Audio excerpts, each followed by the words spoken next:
Good evening, colleagues. Let me extend a very warm welcome to everybody who joins us for this first session of our ELI webinars on the COVID-19 crisis. This outbreak has hit us unexpectedly.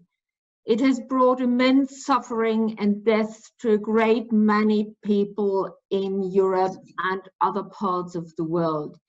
It has impacted fundamentally the way states and their institutions and all sorts of organizations work. And it has brought with itself unprecedented restrictions for our fundamental rights. It is clear that it is of the essence that all this happens subject to democratic control and subject to the rule of law. Despite really strong responses from a number of European institutions, we have seen that most of the measures taken so far were taken at national level. And we believe it is of the essence to get the European legal community involved, and that also the ELI becomes active in this crisis and in the way this crisis is managed. So what we have done so far is formulate a summary of some of the important legal issues that arise in relation to the COVID-19 crisis, and on which we believe it is of the essence to get the European legal community involved. This summary is set out in 15 principles which have been made available to you. They are currently before the ELI Council. They have been prepared by the 7 of us, the Executive Committee of the ELI, but in consultation with all the elected members of the Council and with the Senate. And these seminars will be an opportunity for us to discuss them also with our membership in order to make sure we get it right. They are intended to guide states and other bodies with the object of ensuring that everything that is done accords with the rule of law and democratic values. And we count on you and your critical questions and your suggestions to help us get it right and formulate the principles and present them in the right manner. Our time is limited tonight, so without further ado, I would like to hand over to Pascal Pichonas and to Lord John Thomas, who will chair this webinar tonight. Thank you, Christiane. I will take the floor first and would like also to welcome you all here again and hope that everyone is safe and healthy. Just 2 words on the procedure of this webinar, which will last, as our president said, until 7:30, or we might go for another 5 or 10 minutes after 7:30, we will see. You have all your microphones muted, of course, and given the number of participants, we will probably limit ourselves to answer some of the questions you will have or try to bring them together. But if I can ask you to use the Q&A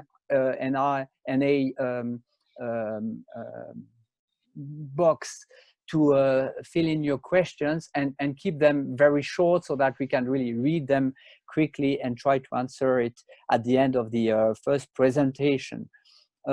You have already seen probably that this webinar is recorded. So first of all, you will be able to check it again if you want so, but especially I can also ask you to avoid any personal messages on the Q&A because it's recorded and it will stay forever. Or maybe that's why you will have personal messages, but maybe that's not a good idea.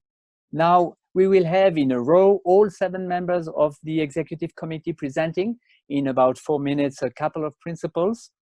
This is short, but it will at least give you some information about the intent or what has been thought of when drafting these COVID-19 principles.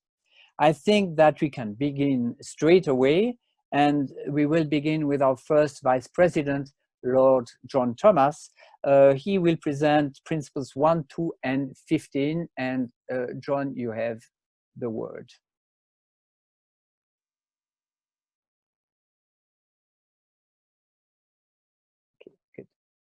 I begin with Principle 1, which is the core principle, because it embodies the rule of law. Whatever crisis we have, we must always act in accordance with the rule of law. It's therefore of fundamental importance that each government acts in accordance with the constitution of its state, the European Convention on Human Rights, the Charter of Fundamental Rights and Freedoms, and the European treaties, where the state is a member state. It's particularly important to emphasize that the values, principles, and good faith embodied throughout these conventions are maintained throughout. No government should depart from them. Now, of course, states can restrict freedoms by way of exceptional measures directed at dealing with COVID-19 and its consequences. But they must also always do so in accordance with the law. That means emergency measures are limited to what is strictly necessary and proportionate, that the measures are temporary and for the duration of the crisis alone and its immediate aftermath. In addition, and this is a principle which we will develop in one of the later principles, any departures or abrogations of the fundamental principles must be subject to scrutiny by Parliament and the courts. Now, you may wonder why we've highlighted 4 particular fundamental principles and fundamental freedoms. Can I explain briefly each? Access to public information is, we think, absolutely essential, for without information, what the government may try and do cannot be challenged. Freedom of expression, again, is essential, so citizens can express a view, but of course always constrained by the ordinary provisions of law. Freedom of the press and media, for how otherwise our views to gain currency. And of course, there must be always access to the courts. The last issue is developed in Principle 5. These are, we think, principles that must be obtained because we have seen so far and cannot envisage seeing any justification for their restriction beyond the ordinary principles of law. Now, we've highlighted in Principle 2 the principle of non-discrimination. We consider that important. It is an issue that arose initially, for example, in relation to repatriation flights. And of course, it is now arising in relation to medical assistance, the supply of goods and services as well. And also, in particular, in relation to older people. It seems to us fundamental that there should be no discrimination, whether on the basis of nationality or any other basis, and governments must be reminded of this. 2 particular problems appear to be emerging, as the questions indicate, in relation to age discrimination. First, that relates to certain suggestions that have been made that medical assistance should be limited for those over 80. And also there's the question as to whether when releasing from the lockdown, those who are over a certain age should still be subject to restrictions.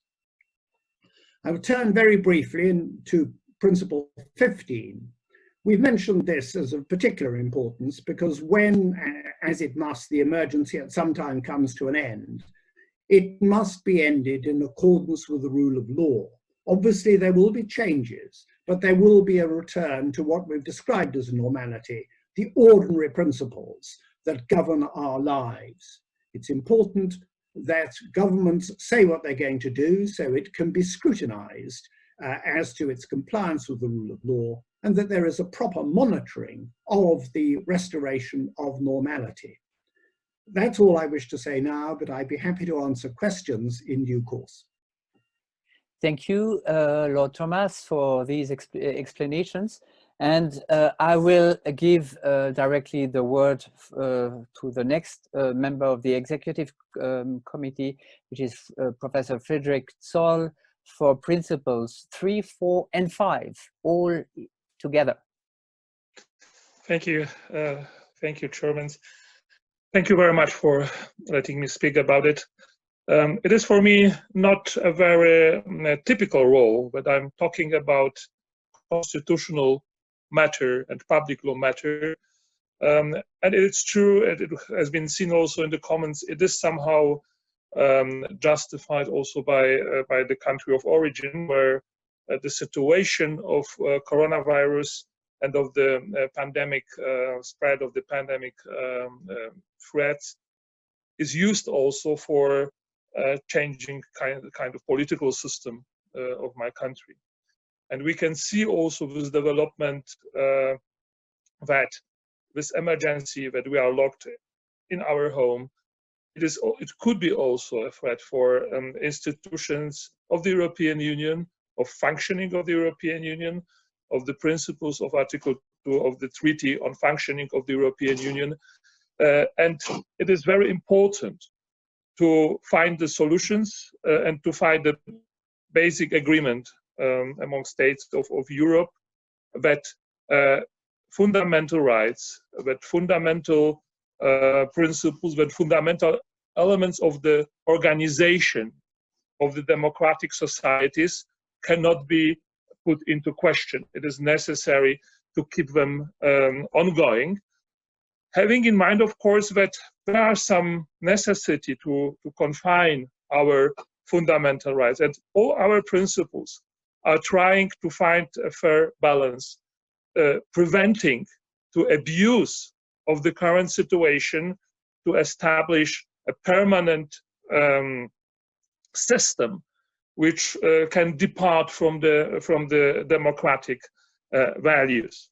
Therefore, in Principle 3, we are trying to provide to which extent the situation of emergency can confine the regular functioning of the parliamentary debate, and we have stressed this requirement that in this particular situation it must be secured that the final ultimate control over the emergency, whatever the emergency is, it is not necessary to declare emergency explicitly, but the legislation may go into this direction, but actually the situation of emergency is clear, and the free democratic debate, it is not possible.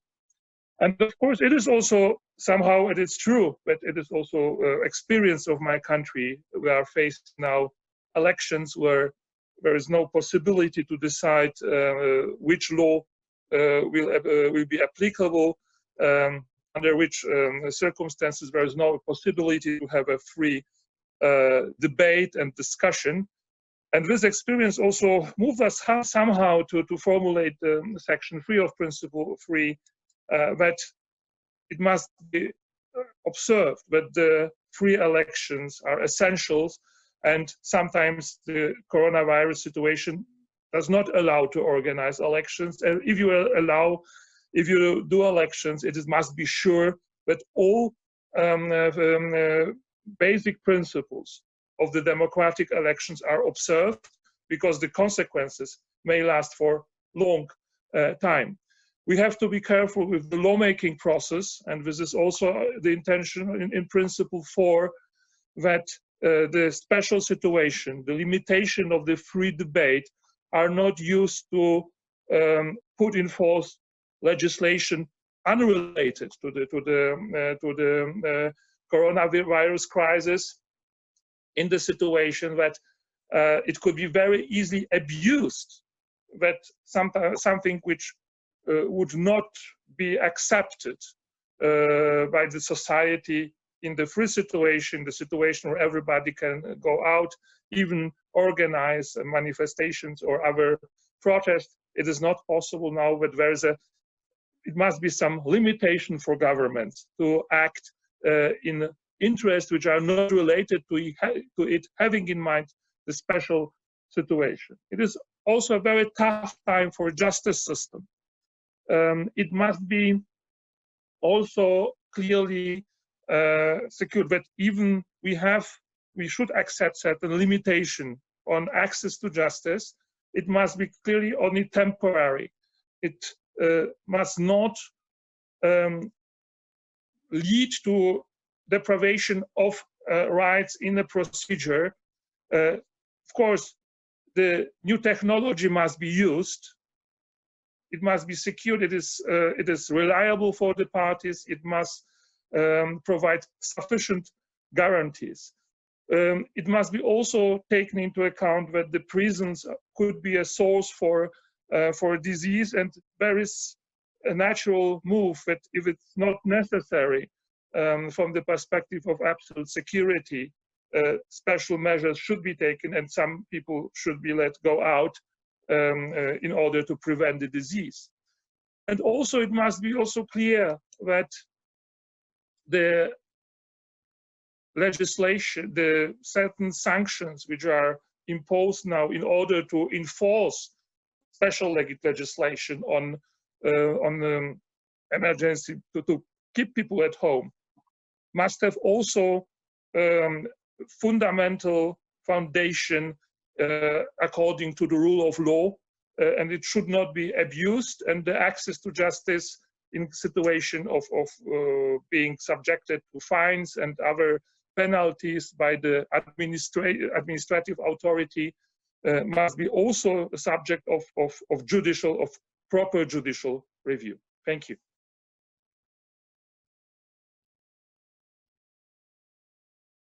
Thank you very much indeed for that presentation. We now move to our President, Christian Winterhorst, who's going to speak about privacy and data protection, borders and freedom of movement. Thank you very much, John. Actually, privacy and data protection was left to Pietro, so I don't, while I would love to speak on that topic, I'm afraid I promised to restrict myself to borders. In fact, in the EU, in the European Economic Area, under the Schengen framework and under a number of other frameworks, there are freedoms of movement. We know freedom of movement for citizens and their family members, freedom of movement for workers, freedom of provision of services, freedom of goods, and other freedoms. And those freedoms of movement, even though you know, they exist at various different levels and are of different quality of importance, are addressed by Principles 7 and 8. Now, we find them in all sorts of legal instruments, but those legal instruments have one thing in common. They're all these freedoms are normally subject to imperative reasons of public policy, public security, and public health. And it is on this basis that we have seen unprecedented restrictions on freedom of movement recently. Borders have largely been closed, at least temporarily, and we believe it is extremely important to address this. Now, Principle 7, Para 1 starts with the fundamental message that borders should, as far as ever possible, remain open for Union citizens and their families. And of course, it states the obvious that every EU member state must allow its own residents to enter, irrespective of nationality. But it also states that every state should facilitate transit of individuals returning to their homes. As far as closing of borders is concerned, Para 2 states that total closing of borders, so not letting anybody pass, should normally be considered a disproportionate response, where less intrusive measures such as quarantine and testing are feasible.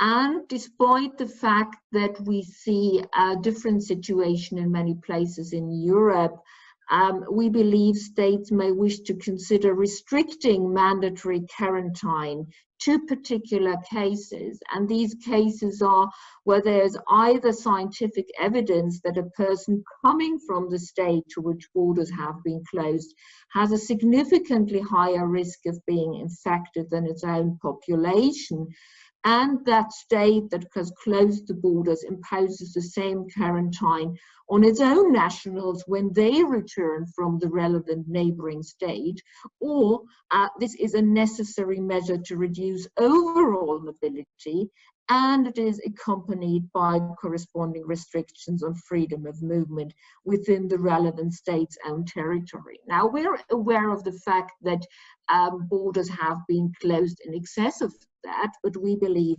states may wish to reconsider that practice. In any case, quarantine must be dispensable for urgent cases, including for strong humanitarian reasons. There's also a number of other principles that are expressed here. For example, that member states should facilitate the entry and exit of frontier workers and providers of cross-border services. And this holds true in particular for critical sectors such as the healthcare, care for persons in need, or agricultural sector. As far as freedom of movement for goods and services is concerned, we believe it is absolutely important member states take all possible measures to avoid obstacles to cross-border movement in order not to disrupt supply chains. Of course, urgent transport services should be prioritized, such as supply with food, with medical supplies and other essential goods. And this is already happening via green lanes and within other frameworks. We have seen situations where states have stopped the delivery of, in particular, essential medical supplies that were about to be exported to other EU states. We believe that such measures should be restricted to situations where there would be a real state of emergency in the state that stops the export of such goods, but that normally you should allow goods to pass your territory and to be exported to other EU member states and other states in order to allow free supply with those essential goods also for the nationals and the populations of other states. And last but not least, Principle A3 states that member states should not apply quarantine requirements to transport workers whose crossing of borders is required for ensuring smooth transport of goods, in particular those essential goods we have mentioned. And they should deny entry to transport workers only if these have been tested positive or show symptoms. Of course, member states may wish to impose safety conditions such as mandatory health certificates, but these conditions should always be science-based, proportionate. They must be applied in a non-discriminatory manner, and they must be duly published. Thank you very much. Thank you very much, dear President. I have now the pleasure to give the word to Anna-Birgit Gammeljord to present principle number 9. Thank you so much, Pascal, and thank you for everybody for this great work which has been done. Principle 9, I believe, is also one of the very important principles. Unemployment is increasing dramatically at the moment in all member states, but also outside of Europe. And we have a number of closing of businesses, which is the biggest we have seen perhaps since 1930s, and definitely much bigger than what we have seen during the financial crisis. some years ago. So we think it's very important that the EU, but of course also national, has a focus on the businesses and a focus on the employees and try to minimize as much as possible loss of employment. On the other hand, we have to avoid a competition distortion so that some member states might make laws and regulations which will harm the free movement of goods and employees all over Europe. So there is a state aid issue here, and we believe it's very important. The other thing which is very important is actually Principle 9.2, because we think that all employees should be given the highest standard of health and safety protection. And at least in my own country, which is Denmark, we now have a big discussion on industrial injury and injury at work. Because a number of the people working in the health places, they actually are contaminated with the virus. Some of them die, and they have an issue on insurance. And others who survive will have an issue also of being ill, having problems with their lungs for the years to come. And therefore it's important that there are things put in place now which make sure that at least that the heirs of the deceased and also the persons who have been injured do not have a burden of proof to prove actually that they were contaminated with the virus at their work and not outside of their work. So I think this is one of the important issues which the EU will have to deal with, because it will be actually the same in all member states. Another thing is actually the economy, as we have called it, and that goes to Principle 9.3 and 9.4. And here it's important to say that we believe that all decisions has to be evidence-based. So whenever the considerations are for the states to make legislation, it has to be temporary, it has to have a legitimate purpose, but most of all, it has to be evidence-based every time it is actually enacted. The last thing is an issue of subsidies and a restriction perhaps put both nationally and on EU level on companies, businesses who receive actually payment from the EU, from their state under these various payment plans which has been made. And as we all know, there is a document which was circulated among some of the EU commissioners a few days ago on the 16th of April, where the EU is discussing now that under the state aid rules, that if you are to receive any payments from the national states, you will be under probably a restriction not to pay out dividends and bonuses and other things for a while. We know that the ECB on the financial side has actually made such rules which is applicable until at least October this year. So this was what I think I would say about this, and then leave the word to Professor Pietro Ciniera, who will speak on Principle 6, 10 and 11. Thank you, Anne-Birgitte. Principle 6 deals with the process of personal data aimed at mitigating the COVID-19 pandemic and addresses the resulting issues of the protection of privacy of individuals. Paragraph 2 of this principle particularly refers to highly sensitive data like health data or highly intrusive forms of processing, such as the use of geotracing and geotracking. The starting point of this principle is that insofar as it is necessary to combat the epidemic, public authorities and employers should be allowed to process personal data without relying on consent of individuals. However, the principle of proportionality should be most strictly abided by, and therefore this processing of personal data, including telecom data, should always be minimized, and the least intrusive solutions should always be preferred in order to safeguard the personal freedoms enshrined in the Charter of Fundamental Rights of the European Union. And particularly, as spelled out in paragraph 3 of this principle, data thus collected should be either fully anonymized or erased as soon as possible, except in case they are going to be used for research purposes.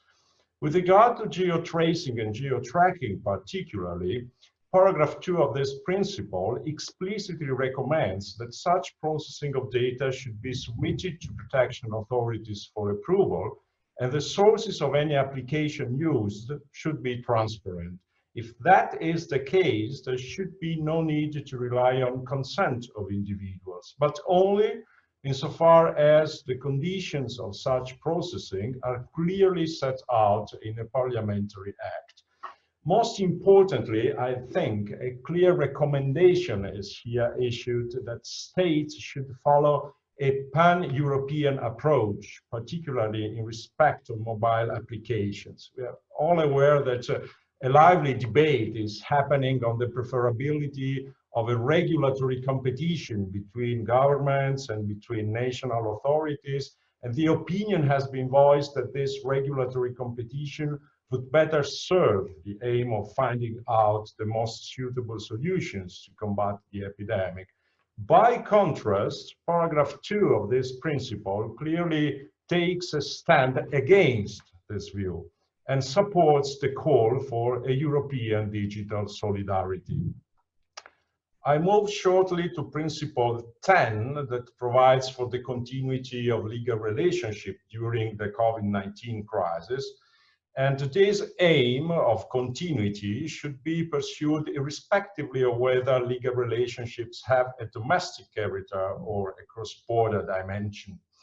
First of all, states should ensure that contracts can be concluded remotely, and this recommendation is particularly salient for contracts that must be notarized. In fact, some national laws traditionally prescribe that the signatory parties must personally execute the digital public deed. And if that is the case, it is eventually recommendable that states allow also remote notarization of documents. Beside the contracts, paragraph 1 of this principle refers to management decisions and to, literally, all other legal steps. In particular, it should be ensured that meetings of shareholders can be attended remotely and that distance voting is then permitted.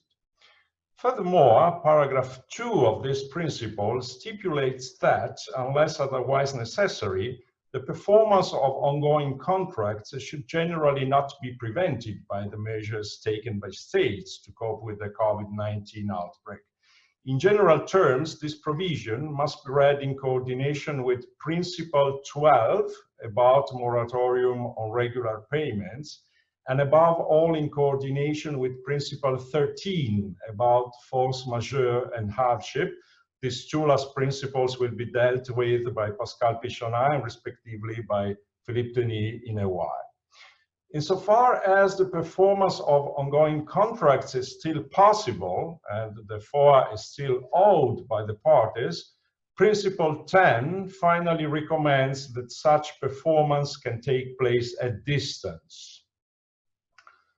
And talking of continuity of education should be particularly ensured as recommended by Principle 11 in order to avoid that school children, apprentices and students of all kinds can suffer any lasting detriment from the COVID-19 crisis.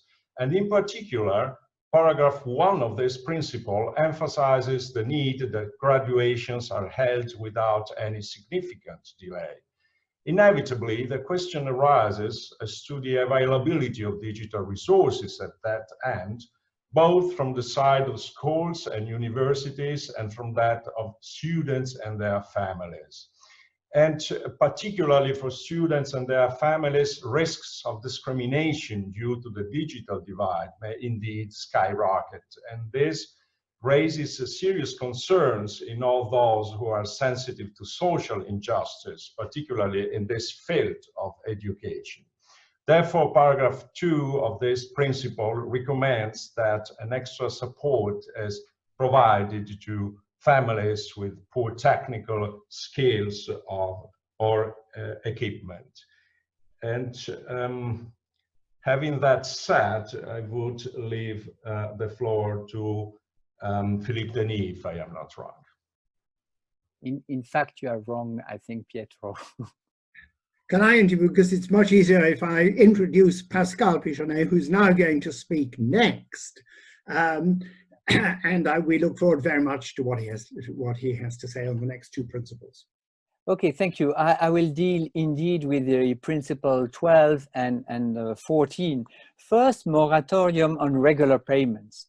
COVID-19 effects have first an impact on most cash flow or cash flow availability for companies, and even companies with a quite strong position on the market before the crisis might be heavily affected by closure of businesses and the drain of cash.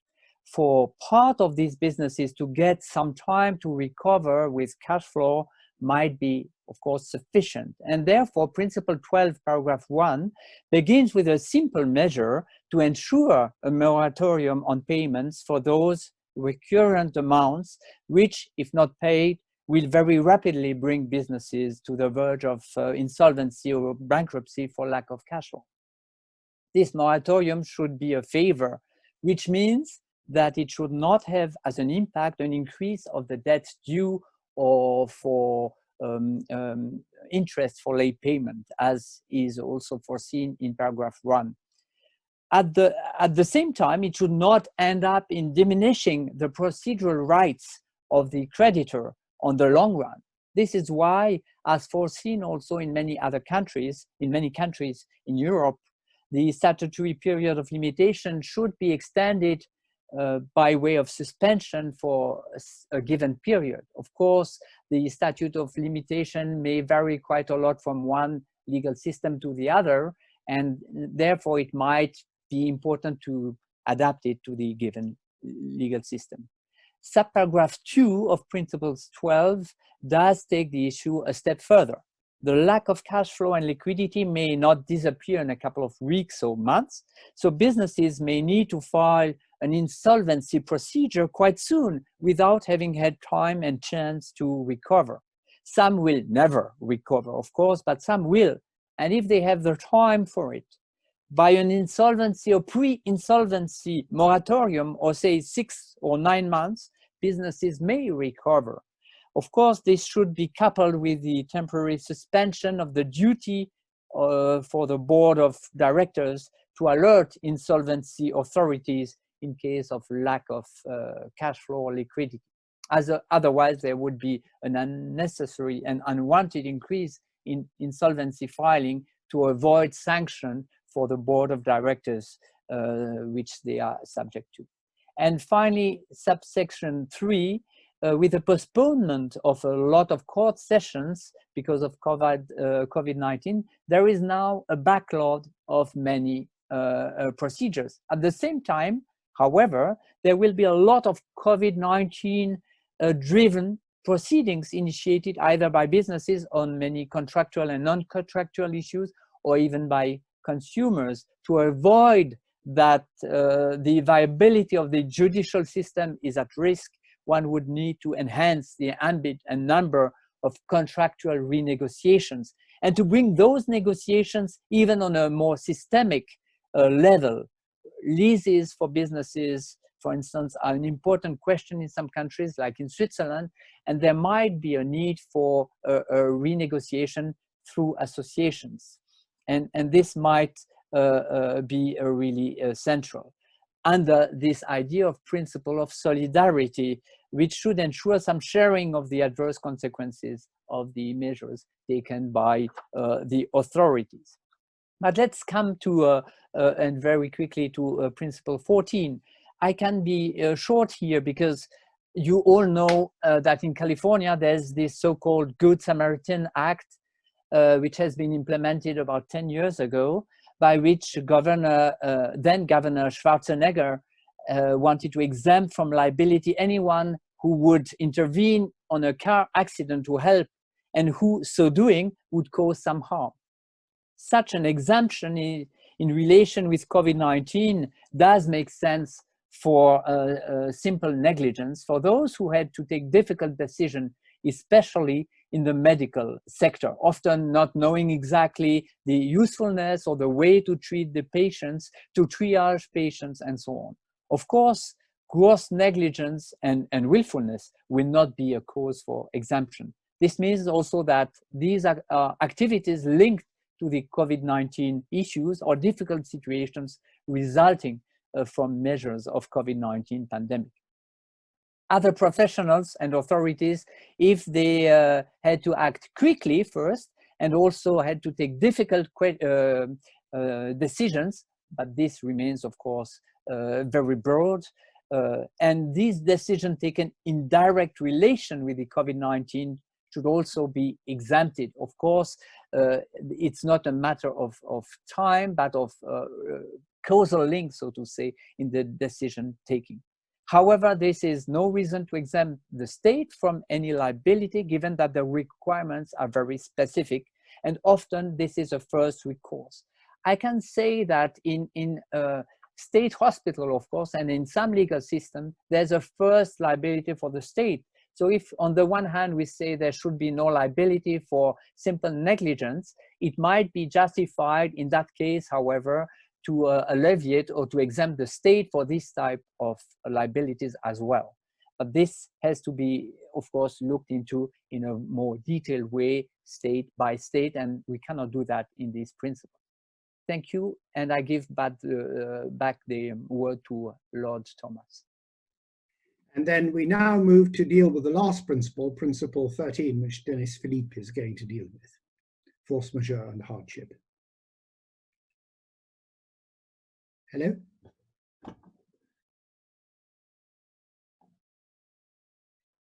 Hello?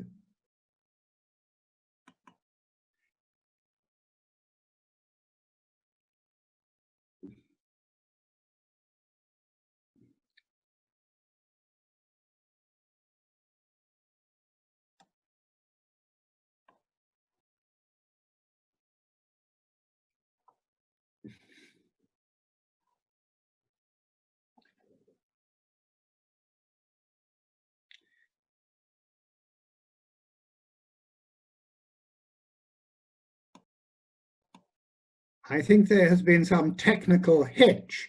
Do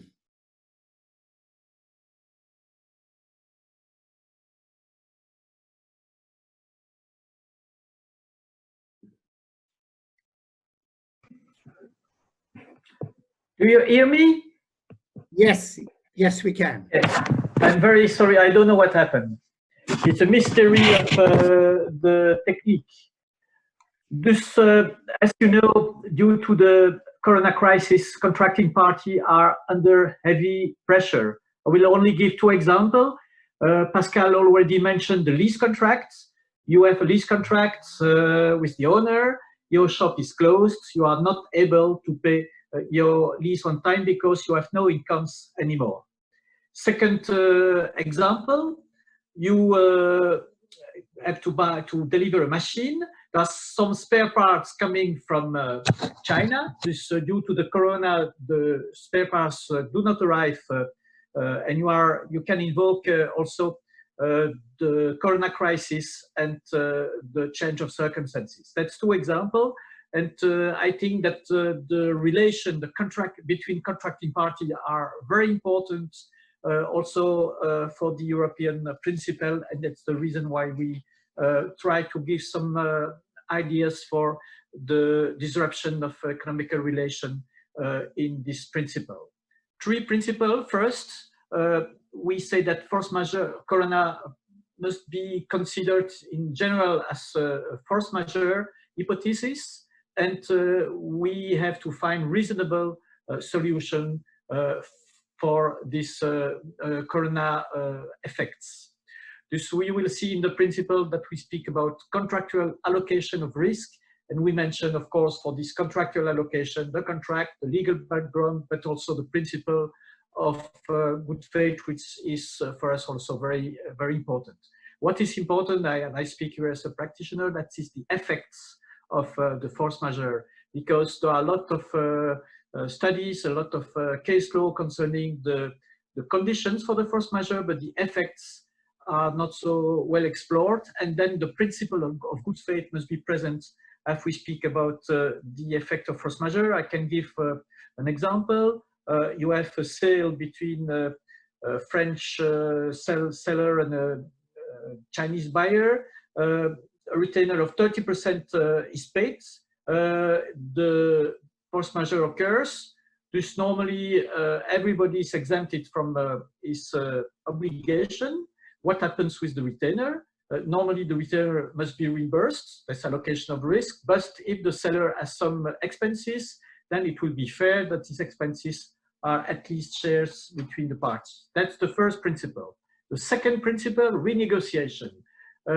As you know, a lot of countries in Europe know renegotiation, but the renegotiation must be put forward, I think, in this principle, because the renegotiation allow the survival of the contracts, and that's the reason why we think that for the countries who do not have renegotiation as a principle in their law, it is important to see what we can do to favor this renegotiation. And once more, Pascal spoke about it. I will only give an example. You have spare parts coming from China. Force majeure towards the supplier in China, then you have the possibility, an alternative solution in Argentina, for instance. Just then, but the costs are 50% higher. This renegotiation means that you do not put the contract to an end, but you try to find an alternative solution and to share the additional costs between the parties. It favors the continuity of the contract. Last point, the third point, let's assume that you have a disruption of contractual risk. You book a holiday in Spain in May. The flight and the hotel are cancelled. You as consumer pay already 100% of the price. Thus it is logical that in this case, the risk between both parties are shared, and that the consumer or the SME has not to bear the globality and the totality of the risk. Thank you very much for your attention. Thank you, Denis. As I mentioned at the beginning, we will have probably another 10 minutes after 7:30 to be able to answer the question you raised already until now in the Q&A section. And I might ask the first question directly to Lord Thomas, because I think it relates to what he discussed. There are in fact two questions. One is whether these principles deal with EU states or with Europe in general, and since you are sitting in England, you may answer that question. And also someone said, but what about journalists and freedom of press? And I think freedom of expression is in your section in Principle 1, so I'll leave you answer these questions. Can I answer them in two parts? Because I think it would be useful to have, as our president has indicated online, that she'd like to say a little bit about the drafting to cover all states. It was plainly our intention that we should cover all European states, because even though those that are not members of the EU, many of the principles are common. For example, non-discrimination, the adherence to fundamental rights and freedoms, the basic values of democracy. And if one reads it, it is quite clear we've done our utmost to try and make certain this is universally applicable. And I think we cannot emphasize that enough. Some of the principles for example, those relating to cross-border, have a greater emphasis as regarding the EU, but we regard these as fundamental principles applicable to all states in Europe, and we would probably wish to add to most states throughout the world. But I know the President wants to add something on this point, and can she do so if she would like now, before I come back to deal with journalists? I can only echo and fully confirm what you just said. That was short. I'm sure the drafting could have been made better. One can go on drafting and getting it perfect, and we're very grateful to the many suggestions, but we've got this. We thought the most important thing was to get these basic principles out. Can I deal, secondly, with the journalists, a question about journalists? When introducing Principle 1, I did want to emphasize that we could see no reason for restricting the ordinary freedoms, such as those of freedom of expression and freedom of the press. I'm afraid that it is a common feature of crises that governments don't like people investigating what they've done, particularly if things have gone wrong or their plans are not very clear. But we live in a democracy, and politicians really ought to accept, and governments in particular, that mistakes are bound to be made. But we'll get things right, and we will maintain the values for the long term only if we permit basically unrestrained freedom of expression and freedom of the press. Obviously, there are restraints. For example, it's not right to tell lies. It's not right to incite conduct that's criminal. There are lots of constraints, but the basic freedom to investigate, to make the case in public, governments won't like it.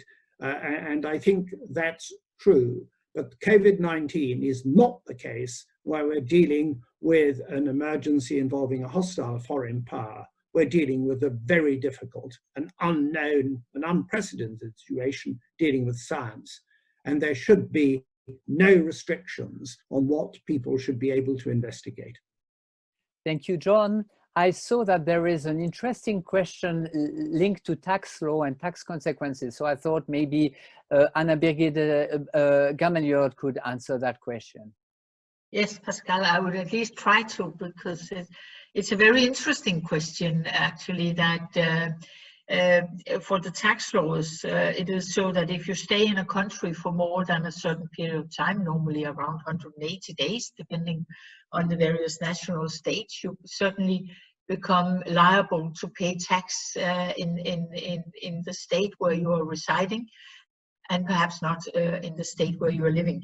And the question is actually, it's not mentioned in the principles, and should it be mentioned, and what is going on there? And as Lord Thomas just said, we could go on drafting, and there are many issues which we would definitely like to cover. But in my opinion, I think it might already be actually covered by the principle of non-discrimination, because this would be a kind of discrimination because of the rules which has been implemented by all the states. And then, of course, there is the force majeure situation, whereas you can never leave, you are not allowed to leave a country. In many countries, the borders are closed, so you don't have a possibility. So hopefully the states will accept that, and that will, of course, be up to the national tax authorities to have a look into that. But I think that's as far as I can come up with an answer, Pascal. Thank you very much, Anna Birgitte. Now there are two questions that are more or less linked, but probably I will address them to different panelists. One would be the question of Marc Clément. He says a key issue is the definition of the end of the emergency, and we know that this will be by stages. So I don't know whether Frederick or John, Lord Thomas, wants to answer that question of by Marc Clément. Yeah, Frederick? Yes, we are not using the word of emergency in a legal, in specific legal sense. So we are mostly describing certain situation of factual limitation of rights. So of course it could be an emergency which has been declared formally, but it could be also a situation of emergency where there is a lot of legislation actually confining the certain freedoms or natural freedoms of people, but there is not a formal emergency adopted by legislative bodies or by the government. So therefore it is not possible to say what is exactly the moment of the end of the emergency. Our principles are going to direction that these are principles. So it is not exactly the law which says these are the requirements to end the emergency situation. It is the situation where the threat has been reduced to the level that, according to the proportionality, the normality should be fully restored, and it must be always balanced with principle of democracy, of rule of law, that you cannot misuse the specific legislation which is done because of the coronavirus to the arrestation. So bringing the situation to the end, it means it cannot be done by one rule. The underlining idea. You cannot justify your measures which are going out of the virus and not for the necessity of fight against the virus for other political purposes. Thank you. There's also a question by Matthias Storme about democracy and elections, Article 3, Paragraph 3. So maybe since Frederick, you presented this principle, you might also answer that question. Can you say, because I don't see the question. Sorry. Yeah, he says he would formulate the principle differently, because we begin the formulation by saying that the election should be organized only if, whether in the other principles, usually we begin by asserting the principle, and here we kind of assert the exception, only if, and making elections only a kind of exceptional situation. And so maybe you can just comment briefly, very briefly, on why this principle in a way. The principle, of course, we have here very different background and very different experiences of member states. Of course, there is no intention to say you can justify the system by having the spread of pandemic by not having elections at all and to perpetuate your government. It's not, of course, the intention here. The intention here is that in this particular situation where there is not possible to have a fair access to public media, to the free debate, to organization, people are motivated by threat being affected by the disease and not by political observations. So it can impact the result of the elections in a very dangerous way and non-democratic way. So of course it doesn't say the elections must not be organized at all, but it must be secured that all constitutional principles applicable to the elections are and also which we consider as necessary from the perspective also from the European law, they must be observed, and only under these circumstances the legal elections can be organized. So it was the intention of the principle. Thank you. Then there is a question on freedom of movement across borders. I don't know whether Christiane has seen the question. Did you? Yes, I have. I think it's a very valid question. And of course, where we have a situation that within the territory of a state, freedom of movement is still subject to significant restrictions it will be difficult to open the borders. However, what we see at the moment is that the opposite scenario is happening, so that more and more states are lifting confinement measures and restrictions on freedom of movement within their own territories. So you can move freely as you like within the territories, as long as you, of course, observe certain safety measures, like wearing a mask or so, and having a minimum and adhering to social distancing. But and the question really arises whether that is then justified, whether it's justified that you can keep traveling from Hamburg to Munich and back as long as you like, but you can't cross the border. And I perfectly agree with you that we can only hope for European coordination and for a joint European response to that challenge. Thank you very much. Then a couple of further questions. We still have about 5 minutes to go, so I think we can answer questions. Mirsha Bob asked a question about Principle 14, saying that it could be the occasion to do a bit more and care about the essential protection and simulation of our MDs, which is a good point, of course, but if I understand correctly, that is encompassed in Principle 9 that has been presented by Anne-Birgitte Gameliord to some extent, but of course it's not in the same principle. And since I'm speaking about Principle 9, there's a question by Andrea Biondi. Did you see it, Anne-Birgitte? No, I did not. Oh, sorry.